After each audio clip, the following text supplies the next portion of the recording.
อ้าวลูกหลานเอ้ยเลยผ่านไปแล้วอยู่ดีมีแห่งความเจ็บจะได้คงไข่จะมีความเจ็บจะได้คงไข่จะทึ่ง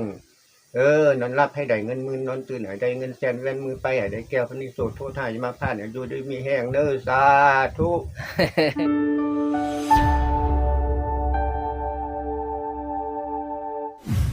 สบายดีทุกคนสบายดีมื้อนี้คอยเบาดวงก็จะพาทุกคนเนาะมาเลาะทุ่งเลาะนาว่ามาฮอดเถียงนาผู้เฒ่าเก่งแล้วเนาะจะเข้าไปยินไปยามเพิ่นอยู่เถียงนาเนาะเถียงนาน้อยทุกคนไปเบิ่งว่าเพิ่นเฮ็ดหยังอยู่ว่ากะนี่ก็อยู่ที่บ้านนาดาวอยู่วังเวียงคือเก้าทุกคนว่าเพิ่นกานอนเฝ้าเที่ยงนาเนาะเฝ้านาคนตอนนี้ก็อยู่ประมาณว่าตอนเที่ยง12 โมงอากาศร้อนตอนนี้เนาะคน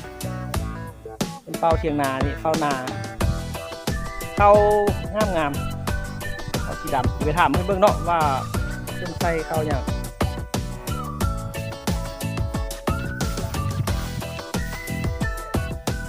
สบายเลยเนาะมายามผู้เฒ่าเพิ่นเฝ้านาเฝ้าหน้าดีนะเฝ้ากับผู้สาววะเนาะเพิ่นเป็นผู้บ่าวเนาะผู้บ่าวโสดแม่นว่าผู้บ่าวโสดเนาะเฝ้าโสดแหละนอนเฝ้าหน้าจะนี่อยู่เหมือนตัวมีหมู่มีคู่เลยเราทุกบ่ทุกเจอบ่สิว่าเฒ่าเราได้ไปอยู่เถียงนาผู้เดียวสินะโอ้เอาทุกน้อยนึงแหละมีทุกอันเดือได้มีสุขอันเดือได้คือว่าคือเดี๋ยวนี้ว่าให้ฟังได้อันทุกกันว่า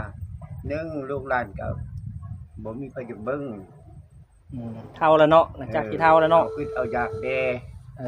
ลูกหลานก็เลี้ยงบ่คุ้มเอาหน้าบางทีก็ได้ซอกเสื้อเอาก็คือว่ากับความทุกข์เนาะสุขได้มีอันสุขนั่นเด้ได้ว่าให้ฟังได้เนาะทุกหลายแนวหั่นแหละเงินทองก็บ่มีอันใดก็บ่มี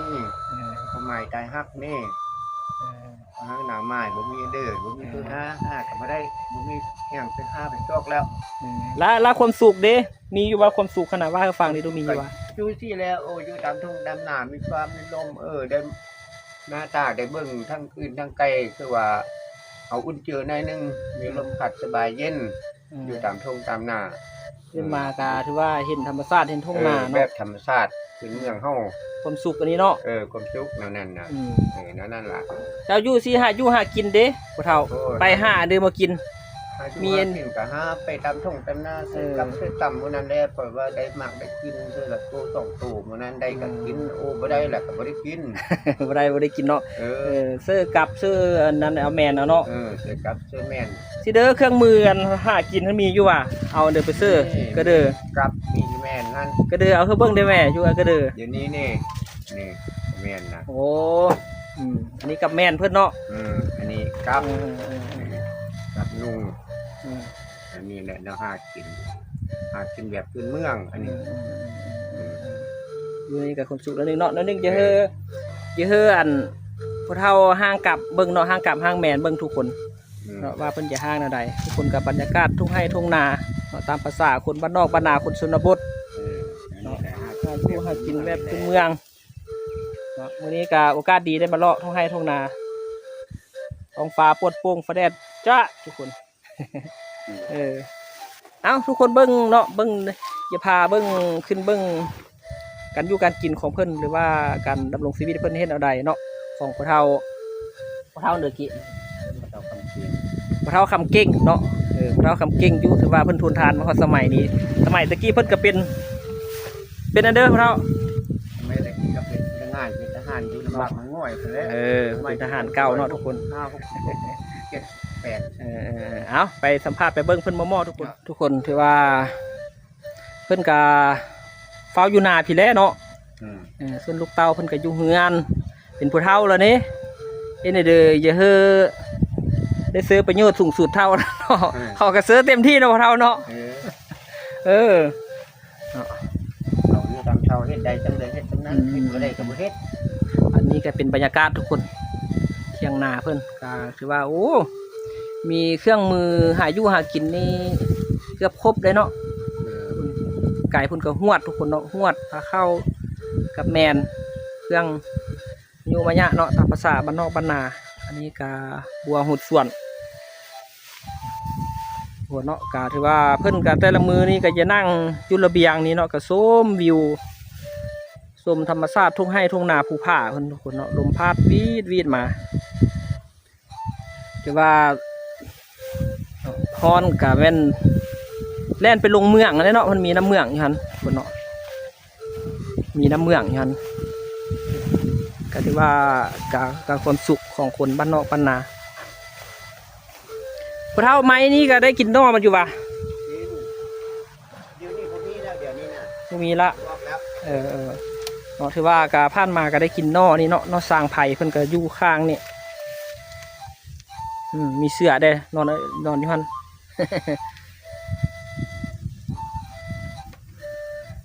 มังอึงกาบุเป็นถ้ากินทำเนาะทานได้กินอยู่บ่มังอึงกาเนี่ยอันนั้นก็เกือบมังอึกาได้กินแต่ยอดเนาะซี่ให้ออกซี่ให้ยอดเลี้ยงเป็ดเลี้ยงไก่ได้ปะ เอาไปนึ่งกินสองหน่วย ว่ากับเครื่องไม้เครื่องมือเพื่อนทุกคนอันนั้นก็เป็นซ่อนโบเอาซ่อนไปกลางปลาได้ปะ เดี๋ยวนี้น้ำบ่มีนะ โอ้น้ำขาดละเนาะทุกคนเนาะอันนี้ก็สภาพเสียงนาของเพื่อนกับบุญญาณหนาวเนาะบุญญาณหนาวแล้วเนาะพระห่มพระแพรหรือว่าหลังคากาก็พอซื้อได้อยู่เนาะซื้อได้อยู่โอ้แต่ยังเป็นหูอยู่บุหัวบ่เพราะไม่ได้หัวก็หัวเขาเรียกแล้วนี่เนาะบนนี้ทุกคนหัวอยู่เนาะหัวลายบอลดูหัวลายบอลอยู่ว่ะเอาปุ๊บมาตรงหักเครื่องบนนอนนี่บุหัวเนาะบนนอนนี่กับหัวคือทำนี่นะบนนอนนี่หักเอียงไปข้างนั้นเนาะว้าวเบิ่งอาหารกันกินเพิ่นทุกคนกินอย่างน้อวันนี้แล้วเบิ่งกินแล้วว่าเขานะกินอะไรดิกินกับมันเด้อกินกับกระแดกท่านกับผักย้อนมาบวกให้มาบวบเนาะทุกคนง่ายๆทุกคนเนาะชีวิตแบบง่ายๆน้ำเพิ่นแบบนี้เลยเนาะทุกเอาหมองจะน้อยยากมันเนาะเป็นแล้วอาหารเพิ่นโอ้ทุกคนอยู่ข้าวนี่พอจะจำเลยเนาะทุกมดกับมาญาติกินนำแล้วทุกมดน้อยมาญาติกินนำแล้วหมกปลาแดกเนาะคนเนาะอันนี้จะเป็นอันนี้ปลาแดกหมกปลาแดกแล้วนั่นก็ปิ้งปลาเค็งกับอันเดอร์เกาะปิ้งไก่ปิ้งไก่เนาะโอ้ถือว่ากินแล้วเนาะนี่เลือกกินแล้วเนาะได้กินตอนแรงปูดามดกับจอยข้าวหมดอันนี้เด้ซุปผักว้าโถเลือกกินบุเมิดพอเท่าคุณซุปเป็นตัวแซ่บขนาดเราซุปเองว่ะซุปเองโอ้สองแซ่บอยู่เนาะจำกินคือก็จะได้ขอกินข้าวพอเท่าแทนวันนี้กินรสสองแซ่บเนาะเพิ่นผักพอเท่านี่สองแซ่บเนาะเสื้อปลาแดกกี่เดียวพอเท่าเสื้อปลาแดกโอ้แอบเข้ากับลวงปีนเป็นได้ว่าปีนไว้โอ้ก้นมันโปดแล้วเพิ่นปีนหลวงเนาะ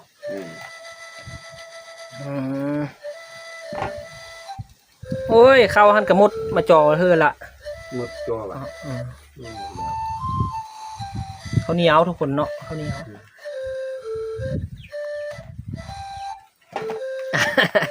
อัดทั้งก้นไปแล้วก็บนตังไฟเพิ่นทุกคนเนาะซื้อเคียงมานึ่งข้าวนึ่งเอาอันนี้ก็เป็นหวดที่เพิ่นสานเองว่าช่วงนี้อย่างนั้นอยู่โอ้ปุ่นของแท้แม่นย่างเดือดแด่เอียน3โตงูตัวนึงงูโอ้ยแต่เป็นเดือน2เดือนแล้วบ่กินเนี่ยเอาไว้เอาล่ามกินงูกะปะไว้ให้บ่กินเนาะเอียนมันก็ปะให้บ่กินจะมีเอียนกับงูว่าซั่นเพิ่นว่าอย่างนั้นอย่างอันนี้ก็เป็นแฮวเพิ่นเกียมไว้โอ้ย่างมะเผ็ดได้ย่างไว้เด้อย่างไว้ปลูกเนาะมะเผ็ดเพิ่นย่างไว้ปลูกทุกคน กียมให้เกียมน้ำใบไส้หรือว่ายามข้าวเรื่องมาแหกไปกระปุก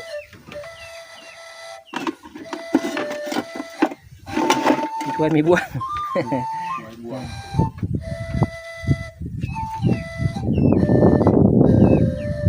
เมื่อคืนเพิ่นก็มีไฟแสงใต้เด้อพ่อเฒ่าเนาะสภาพทุกคน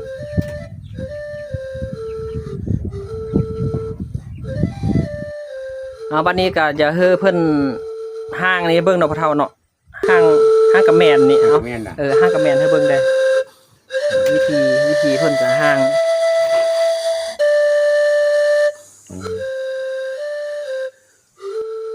อันนี้ก็ห้องว่า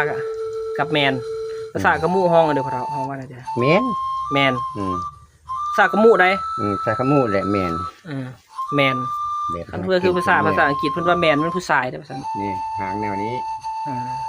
ถ้าไปทิกแนวนี้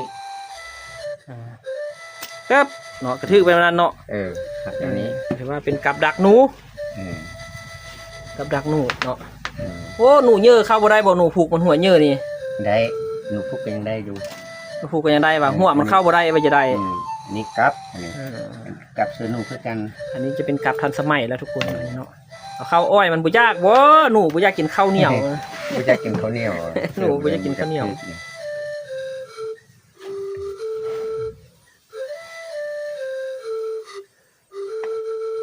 เพิ่นก็เอาข้าวเหนียวตามญาติหนูอยู่บ่ยากบ่ข้าวเหนียวเนาะเป็นอันนี้มีกล้ามือลองบ่บัดนี้โอ้ลองบ่ได้มือขาดเลยมือหักเลยแหละบ่กล้ามือลองทุกคนเนาะมือรองแม่มือหักเลยเนาะทุกคนถือว่าที่เห็นผ่านไปท่านก็ถือว่าก็เป็นการห่างกับแมนกับแมน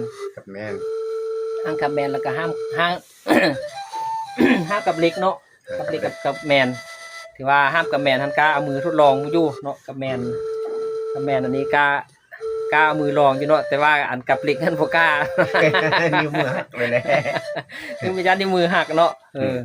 โอ้แหงเนาะท่านมามันก็เคยลั่นทับมืออยู่บ่โอ้นี่ทับอะไรทับว่า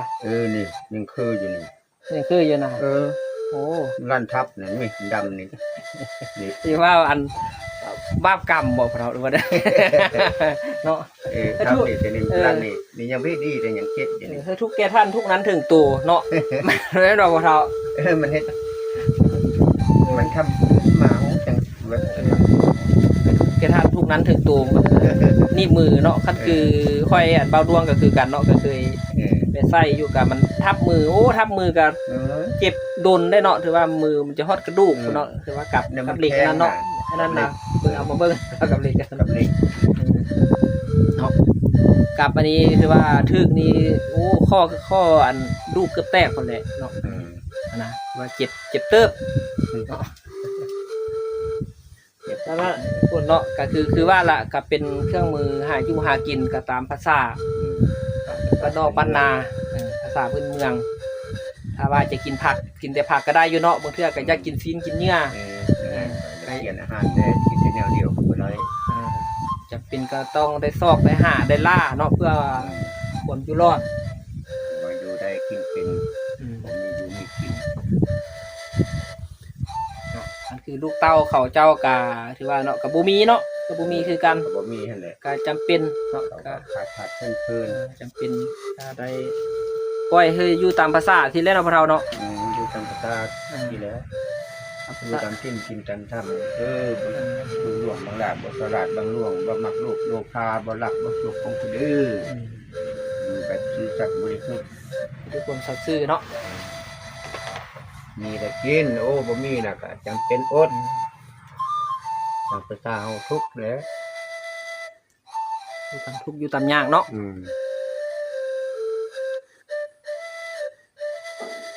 พอน้อยเนาะคือว่าอยู่แบบนี้ก็มีความสุข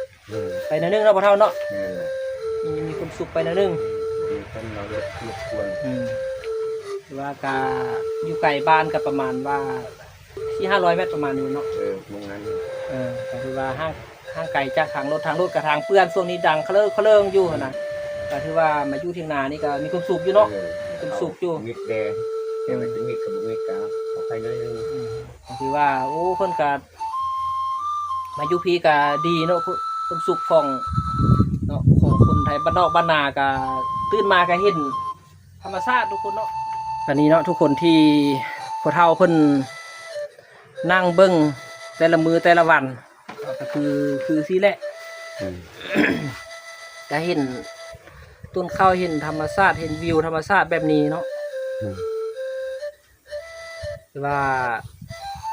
บางคนถ้าว่าขึ้นได้ก็คือนี่ก็คือเป็นความสุขเนาะความสุขอันยิ่งใหญ่อันมหาศาล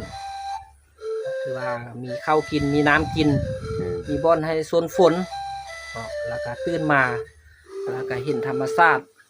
แบบนี้ทุกคนเนาะก็คือว่ามีความสุขหลายก็คือได้เนาะแต่ว่าถ้าเราขึ้นยังบ่ได้ยังจะดิ้นจะดนเพื่อผมจะรอดดิ้นเกินก็คือว่าสุขอยู่แต่ว่าก็ยังมีความทุกข์หลายเนาะก็คือเพิ่นมีแบบนี้กันนี่แหละเพิ่นก็อยู่บรรยากาศแบบนี้ทุกคนมาอยู่เถียงนาเพิ่นก็มุ่งเห็นเนาะเห็นไกลเห็นภูเขาเห็นบริเวณนี้ทุ่งไร่ทุ่งนาคือว่ายามแรงกลางตอนกลางรี่ดักหนูเพื่อมีอันอยู่อันกินแต่ละมื้อแต่ละวันบรรยากาศทุกคนคากหลายทุกคนเนาะที่วังเวียงคนเนาะที่วังเวียงคากแห้งเนาะพวกเราเนาะอยู่นี่เนาะลมพัดวอดอยู่ลมพัดเย็นก็เป็นความสุขเนาะความสุขของคนนะเด้อคนพื้นเมืองคนพื้นเมืองห่อขึ้นบ้านห่อว่าจะมีลมพัดมาตลอดเลยลมพัดวีดมาตลอดเลยคาดเทงเนาะพวกเราเนาะที่ส่องลมแต่วันนี้คาดเทงเดี๋ยวเห็นไก่อีกมีภูเขามีเด้อเบิ้งโอ้ยเดี๋ยวเบิ้งจนแก้มตาคนเด้อหิวข้าวอยากกินข้าวกันเป็นไข่แอบเลยจำหมกปลาแดกปิ้งปลาเลยเนาะเราเนาะเอาก็เป็นความสุขไปอีกอย่างทุกคน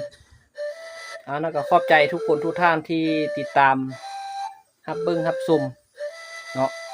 ก็ถือว่ามาฮอดนี้คลิปก็จะใกล้จะจบแล้วเนาะก็ถือว่าจะมีแนวร่วมกับพวกเราหน่อยนึงเขาคิดดีๆนะนึงเนาะถือว่าการใช้ชีวิตเนาะพวกเราเป็นเด้อถือว่าคนเฮานี่มันเป็นเด้อมันบ่แน่บ่นอนบ่หรือว่าเด้อถือว่าเรื่องมาอยู่จุดนี้เป็นแบบนี้ฮะนะ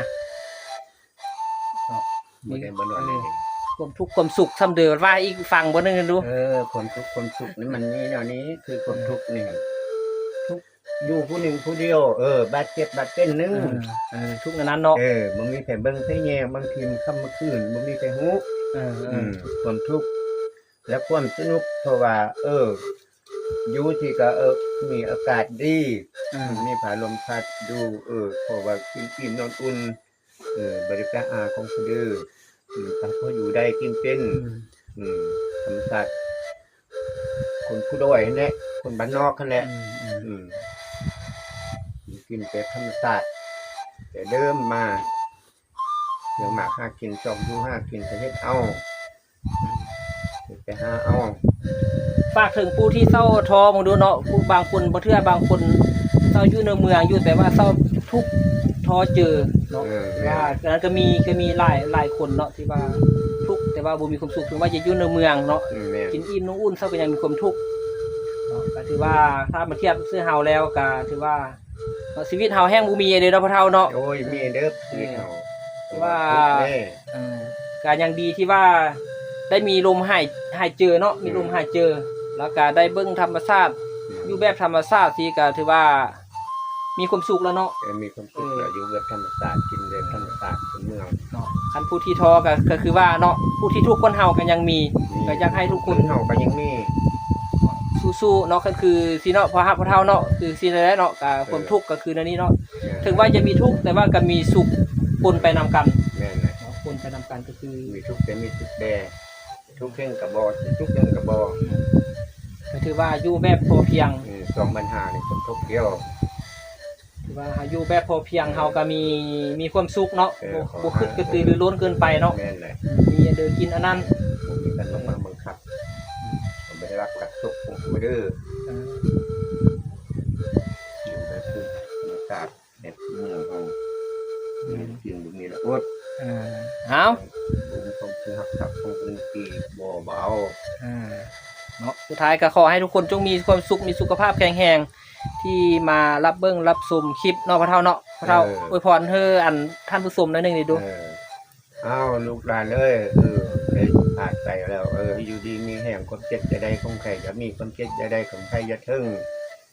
นอนรับให้ได้เงินหมื่นนอนตื่นให้ได้เงินแสนแว่นมือไปให้ได้แก้วพนิโสโทษหายมาผ่านอยู่ดีมีแห่งเด้อสาธุ เนาะทุกคนเนาะเอาให้สุขดีมีใจมีเงินมีคำทุกคนเนาะเอาก็ขอจบคลิปเป็นเท่านี้ขอบใจทุกคนที่ติดตามรับชมฝากกดไลค์กดแชร์เพื่อเป็นกำลังใจเนาะขอบใจ